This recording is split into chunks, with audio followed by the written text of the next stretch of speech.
knew what time it was without looking at a clock. The light outside would change just slightly. The air in the house would shift, and somewhere deep in your bones you'd feel it dinner time. Not fast food, not takeout boxes, not everyone grabbing a plate and heading off in different directions. No, in your house, dinner meant the table. It didn't matter what kind of day you'd had. It didn't matter if you were mad tired or still tracking dirt from the backyard. When dinner was ready, you came. And not slowly, not with excuses. You came when you were cold, because there was something sacred about that hour, something unspoken but understood. The table wasn't fancy. It had a few scratches, a loose leg maybe, a water ring from a forgotten glass that no coaster ever saved. But it was the table, the one you were born into, the one you spilled milk on, did homework at, folded napkins beside, laughed until you cried, cried until you laughed. That table had seen it all, and yet every night it welcomed you back, like it had been waiting all day for your voice. Dinner wasn't just about food, though there was always food. Maybe meatloaf, maybe spaghetti, maybe just soup and saltines and a quiet kind of comfort. But more than that, it was about the pause, the full stop at the end of the sentence of your day, the moment where life sat down with you and said, "Tell me how it's going." And around that table you learned to speak. But more importantly, you learned to listen to voices that didn't always agree, to silences that said more than words, to sighs that came before someone admitted they'd had a hard day, to laughter that couldn't be held back once it started. The table didn't judge, it just held space. And you showed up every night, because that's what your family did. And even now, decades later, when you sit at a table and hear forks clink, or someone clear their throat to speak some small sacred part of you, remembers, this is where we came back to each other. Every single day, there was an order to it, even if no one ever said it out loud. Certain seats belonged to certain people. Dad had his spot always at the head, always with his chair pulled just a little too far out, one leg crossed over the other. Mom sat closest to the kitchen, ready to jump up if she remembered the rolls in the oven or needed to refill the pitcher. The rest of you filed in like pieces of a puzzle, everyone knowing exactly where they fit. And if someone wasn't in their seat, if someone was late, or sick, or staying after school, you felt it. The rhythm was off. The balance was missing.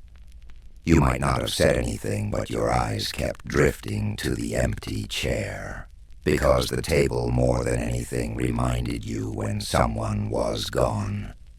Some nights were noisy, everyone talking at once, stories tumbling over each other like dominoes. Someone talking about a field trip, someone else interrupting with a joke, and Dad cutting in with something dry that made everyone groan. And over it all, the sounds of silverware against plates, water pouring, bread being passed. A kind of joyful chaos that only made sense to the people living it. Other nights were quiet, not heavy, just still. Maybe everyone was tired. Maybe the day had been long. Maybe no one had anything to prove. And in that quiet, you learned something different. You learned how to sit with silence, how to respect it, how to hear the unsaid. Because even in the stillness, there was a conversation happening. You noticed the way Mom set your plate down just a little more gently, the way your brother pushed his peas into perfect lines when something was bothering him, the way your sister smiled at nothing, clearly replaying something that had gone right. And you learned to notice, to read the room, to understand that sometimes the most important things weren't said out loud. It wasn't therapy. It wasn't a confession booth. It was just dinner. But it was the first place you learned to see people, not just as family, but as whole human beings, carrying their own wins and wounds and worries to the table every night. And somehow, even with all that, you found your way back to each other. One plate, one laugh, one passing of the mashed potatoes at a time. You didn't start eating until everyone sat down. That was the rule.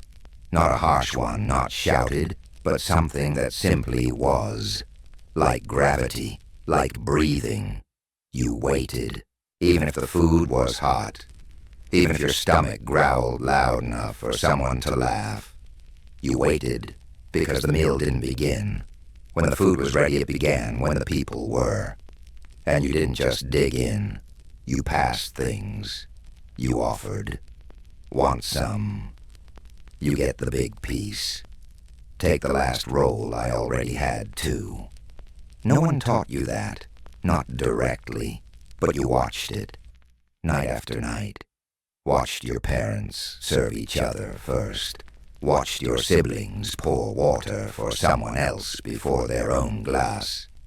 Watched 1,000 small acts of quiet generosity happen over dinner. And somewhere along the way, you picked them up too. You said please. You said thank you.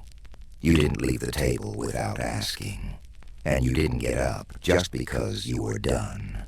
You stayed. Not because you had to, but because it felt right. Because walking away early would mean walking away from the last time you'd all be together that day. And somehow, even as a kid, you knew that mattered. Even if the conversation had slowed. Even if your plate was clean. Even if the TV in the next room called your name, you stayed. Just a little longer. Because that's where the best stuff happened. The offhand comment that turned into a story. The unexpected question that made someone open up. The way someone's eyes lit up when they were finally asked about their day. The kind of moments you missed if you stood up too fast. And over time, you learned this wasn't just about manners. It was about being present. It was about seeing the meal not as a task, but as a gift. A moment when everyone stopped what they were doing and made space for each other. A moment that didn't last forever, but meant everything while it did. You remember the food, sure. Not every dish, not every recipe, but the feeling, the warmth of it, the comfort, the way your favorite plate always seemed to find its way to your spot on nights when you'd had a rough day. The way your drink was already poured before you sat down. The way no one said, "This is for you," but everything about the meal whispered it anyway. Maybe it was Mom's chicken and dumplings, or that meatloaf she swore she'd never mastered, even though you cleaned your plate every time. Maybe it was store-brand mac and cheese with a slice of ham and applesauce on the side. Nothing Instagram-worthy, but to you it was perfect. It tasted like home. And then there were the little things. The bottle of ketchup already on the table before you asked. The way someone remembered you liked extra butter. The fact that green beans never showed up 2 nights in a row because everyone knew you couldn't stand them. No one made a big deal about it. There were no declarations, no spotlights, just plate after plate, night after night, filled with quiet understanding, with care, with effort. And somehow you learned that love doesn't always arrive as a hug or a grand gesture. Sometimes it shows up as seconds, as a crust cut off, without asking, as the last piece of cornbread being slid silently to your side. Even the smells taught you something. When the house filled with the scent of baking bread or roasting vegetables, it wasn't just about dinner. It was a signal, a promise, that no matter how loud the world had been that day, this place would smell like comfort, like someone had thought of you, like someone had tried. You didn't always say thank you. You didn't always notice. But now, years later, you'd give anything to sit at that table again, to taste that exact meal made by those same hands. Because it wasn't just food. It was memory. It was effort. It was love served warm without asking for anything in return. You didn't always talk, and that was okay. Some nights the table was full of chatter stories, from school jokes that made milk come out of someone's nose, questions tossed around like a ball no one wanted to drop. But other nights were quieter. Not cold, not tense, just quieter. You started noticing things. The way Dad would stir his coffee longer than he needed to when something weighed on him. The way Mom would glance at the clock twice in 2 minutes, pretending not to worry. The way your older sibling picked at their food, answering everything with just one word. No one announced how they were feeling. No one said today was hard. But dinner had a way of telling the truth anyway. So you learned to look, to listen without interrupting, to wait for the second sentence, the softer one that usually came after a pause. You learned the art of asking follow-up questions, of not changing the subject too fast, of sitting in someone else's silence without trying to fix it. And slowly, you realized that eating together wasn't just about being fed. It was about being seen.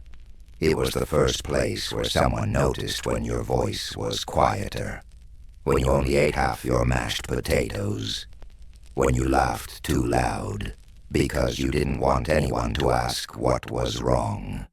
No one always had the right words, but someone always passed the butter, or cut your meat when you were too tired to do it yourself, or made sure your favorite glass was clean and waiting by your plate. Small things, easy to miss, but you didn't miss them, not forever, because those were the things that taught you how to care, how to pay attention, how to understand that sometimes the people we love the most won't tell us what they need. They'll just sit at the table and hope we're listening. At some point, the roles started to shift. You weren't just showing up to the table anymore, you were helping set it. Maybe it started small, laying out the forks, folding the napkins even if they didn't match, filling glasses with water or milk or that weird fruit punch no one really liked but everyone drank anyway. No one told you to. It just started to happen. You got taller. The table got smaller, and your hands, once too small to carry a full plate, were suddenly steady enough to hold a hot dish straight from the oven. You carried things now. You passed things down. You made sure everyone had what they needed, just like someone had always done for you. You didn't say, "I'm becoming them," but you were. Quietly, slowly, naturally. You noticed when someone was missing and set a plate anyway. You noticed when someone looked tired and gave them the end seat, the one with more room. You stopped reaching for the last roll without checking if anyone else wanted it first. And then one day you caught yourself saying what they used to say, "Dinner's ready. Come sit down. Let's eat before it gets cold." And the moment those words left your mouth, you felt it. Not just the echo of voices you grew up with, but the weight of everything those voices carried. Responsibility, care, Devotion wrapped in routine. The table was still scratched. Maybe it was even a new table by now. But the feeling, the rhythm, the meaning, it was the same. Because somewhere along the way you'd inherited more than just recipes or holiday traditions. You'd inherited the table as a space, as a habit, as a quiet altar of connection. And now you were the one making sure people came together. Not because anyone told you to, but because deep down you knew this is where people return to each other. And someone has to keep it waiting. Eventually there were empty chairs, the kind you didn't just glance past, the kind you noticed before you even entered the room, a spot at the table that used to be filled with noise, with presence, with someone's very way of being in the world. Now still, untouched, a place setting that sat a little too neatly, a silence that hummed louder than any voice. Sometimes it happened slowly. Someone grew up, got older, started coming home less often. A college dorm, a job in another state, a new family of their own. At first, the empty chair felt temporary, like they'd walk in 5 minutes late, laughing, apologizing, still carrying their coat, asking what's for dinner. You even caught yourself setting their place anyway, just in case, even when you knew better. Other times, the absence was sudden. A call, a hospital room, a long goodbye that came too soon. And after that, the chair didn't feel empty. It felt haunted. Not by ghosts, but by memory. Of someone who once pulled that chair out with a squeak, who always tapped their spoon twice before eating, who never quite finished their peas but always asked for a second helping of dessert. Someone who existed in that exact corner of the world, and now didn't. And still the table remained. It waited like it always had, holding space, even for those who couldn't return. You'd sit down, glance at the spot instinctively, and feel your chest tighten before you could stop it. It didn't matter how much time had passed. A chair doesn't forget. At first you tried to pretend it was normal, talked a little louder, laughed too quickly, changed the subject when it got too close to tenderness. But over time the grief settled into something softer. Not pain, not really, just presence. A kind of quiet devotion, a continued setting of places for those who taught you how to gather, and their memory showed up in small ways, in the way you poured someone else's drink before your own, just like they used to, in the way you passed the bread down the same side of the table they always preferred, in the way you repeated one of their old phrases without realizing it, and everyone looked up because it sounded just like them. Even the food remembered. You kept making that casserole they loved, even if no one else was wild about it. You folded napkins the way they liked. You left a spoon in the sugar bowl because they hated using the shaker. You didn't do these things out of obligation. You did them because it felt like a way of saying, you're still part of this. You always will be. And sometimes the most sacred moment of the night was when no one sat in that chair, but everyone looked at it. Not directly, not with tears, just with recognition, with quiet. That silence wasn't emptiness.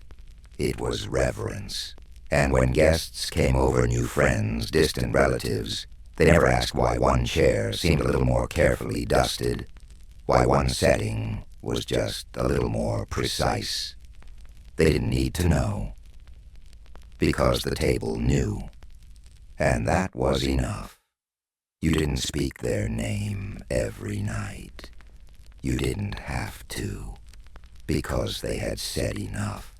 laughed enough, loved enough, right there at that table, to echo through every fork clink and every soft pass the salt that followed. And slowly you came to understand the table doesn't only teach us how to gather, it teaches us how to let go without erasing, how to hold space for absence without making it heavier than it already is. It teaches us how to grieve, not loudly, not all at once, but in portions. A little with the biscuits, a little with the coffee, a little with the way someone sighs as they lean back and stare at that one chair just a moment too long. But it also teaches you this, that love doesn't leave the room when someone does. It lingers, it settles, it takes a different seat. And as long as you keep showing up, keep setting the table, keep telling the stories and passing down the small rituals, you're not eating without them. You're eating with them, just in a different way. And then every once in a while someone came back. A visit, a holiday, a long weekend they managed to stretch.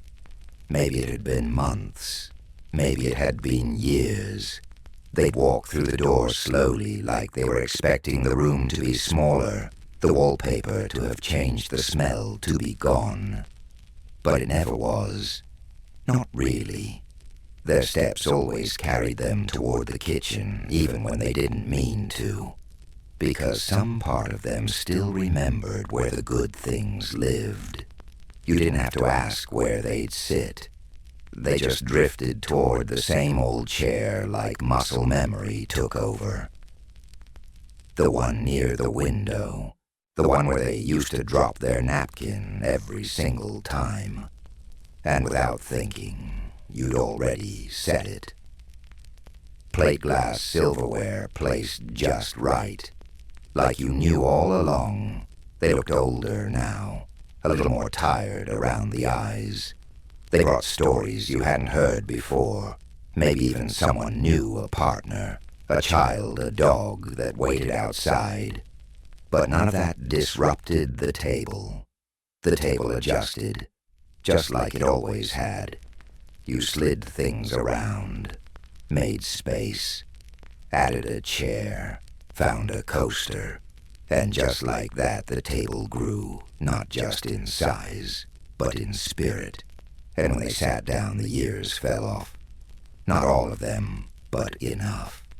They reached for the breadbasket without asking, rolled their eyes at the same old jokes, asked if you were still overcooking the green beans.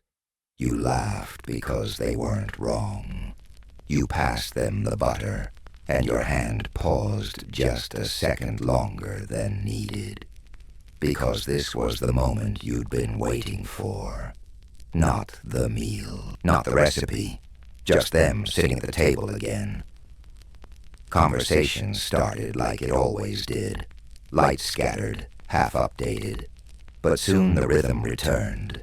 The same teasing, the same pauses, the same cadence of voices blending and breaking apart like an old song everyone still knew by heart. Someone laughed too loud. Someone knocked over their drink. Someone said, "Remember when?" And you were all transported. Time folded in on itself. You weren't parents or retirees or grown-ups with full calendars. You were just the same group that used to sit here with stained shirts and sunburnt necks, sharing French fries and stories from third grade. You were just together, and somehow, in that moment, everything you'd worried about faded. The distance, the changes, the missed birthdays, none of it mattered. When someone reached for a second helping of mashed potatoes, and you both knew without saying that this meant they felt at home again. That's the thing about the dinner table. It doesn't care how long you've been gone. It doesn't care how different you've become. It only asks that you sit down. It says, Take off your coat. You're safe here. We saved your seat. And you did. All those years. You saved it without really knowing you were. By keeping the same dishes in the same cabinet. By folding the napkins the same way. By using the same wooden spoon that somehow still hadn't broken. You think it's just dinner, until someone walks in and finds their old chair, and then you realize it's never just dinner. It's a reunion. It's a quiet forgiveness. It's a bridge that doesn't need repairing, only crossing.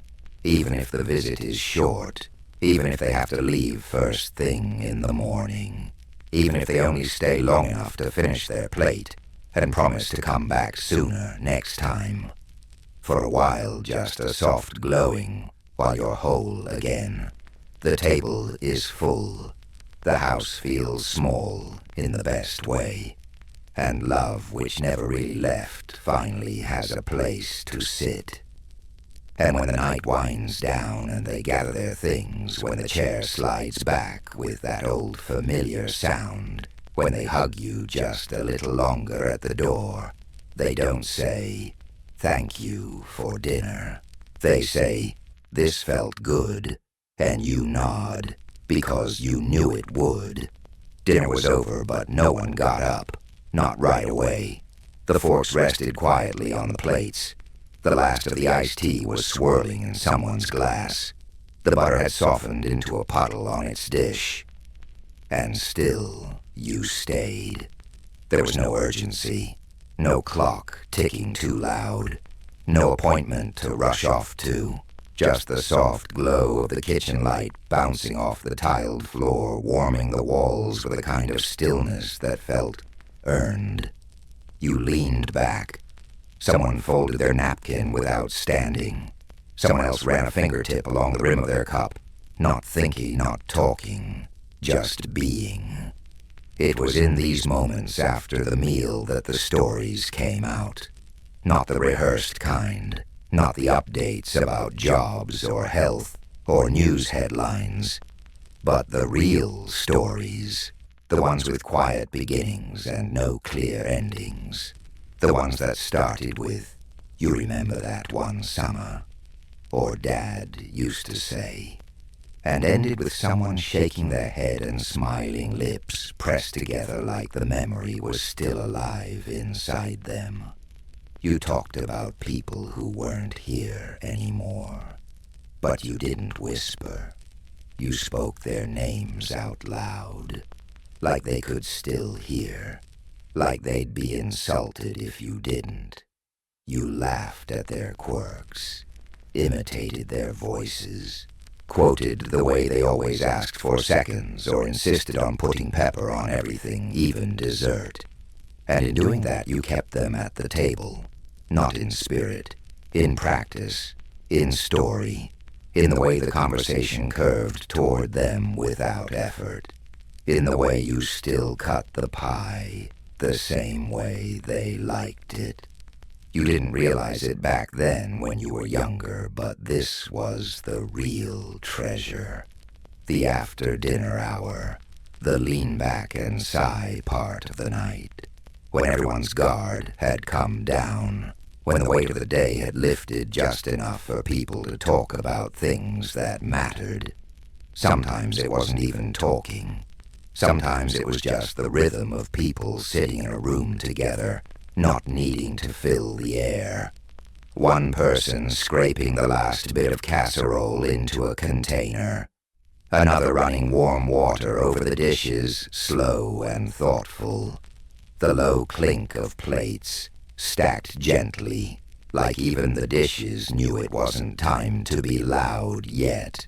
You might have sat at the table with your chin on your palm, just watching it all, listening to voices that drifted in and out of the kitchen, half stories, loose ends, familiar laughter coming from someone you hadn't heard laugh like that in years, and always the light, not overhead and glaring, but soft, yellow, maybe from that one lamp in the corner. or from the stove, light left on by habit. It cast shadows across the table, made the butter dish gleam, made the water in your glass catch gold along the rim. It was the kind of light that didn't ask for attention. It just made everything feel safe. That's what this was, a kind of safety, a shelter, not from the weather, but from the noise of the world, from loneliness, from the feeling that everything was moving too fast. Because here no one rushed you, no one pushed. You could take your time with your meal, with your thoughts, with your people. Someone might lean back in their chair with a sigh, both hands resting on their stomach, eyes half closed, like they'd just been given a gift they hadn't expected. Someone else might slowly get up, not to leave, but to make coffee.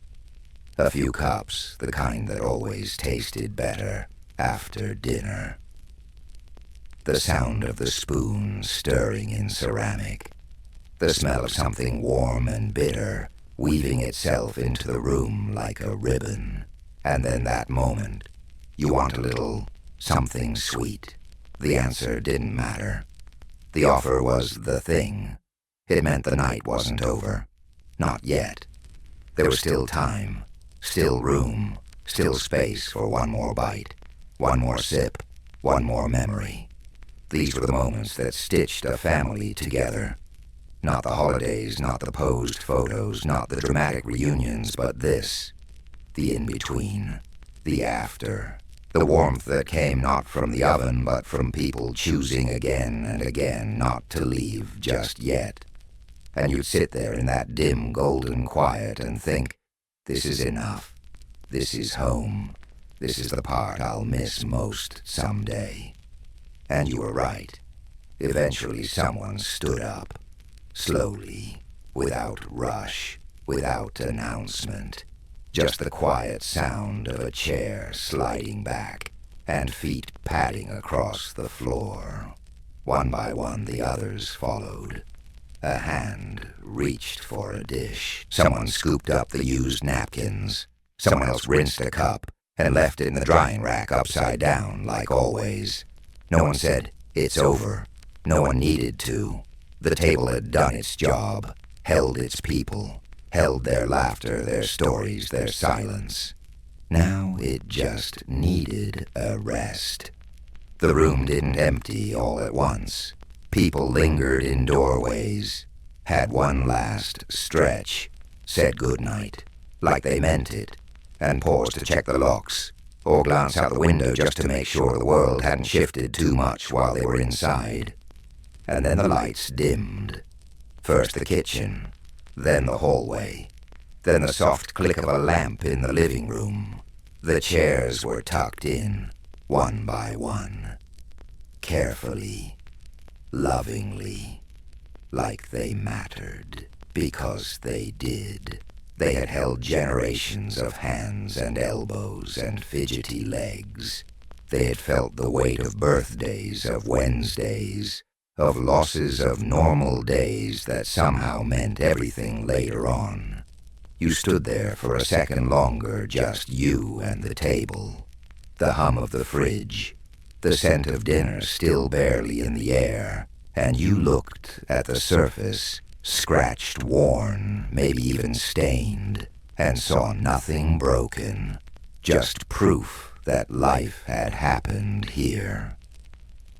You brushed away a crumb with your palm, straightened the salt shaker, took one last look around, and in that moment, something simple settled inside you. You understood that this table, this kitchen, this night, it wasn't perfect. The food hadn't been fancy. The conversation had wandered. Someone forgot the salad. Someone else had cried and blamed the onions. And yet none of that mattered. What mattered was this people came together. They stayed. They listened. They loved each other imperfectly, but fully. And the table, this ordinary, beautiful table, had made it possible. Tomorrow it would be quiet again. maybe cluttered with bills or jackets or an unfinished crossword puzzle. But for tonight, it had been everything. Now the house is still. The silverware is dry. The leftovers are tucked away.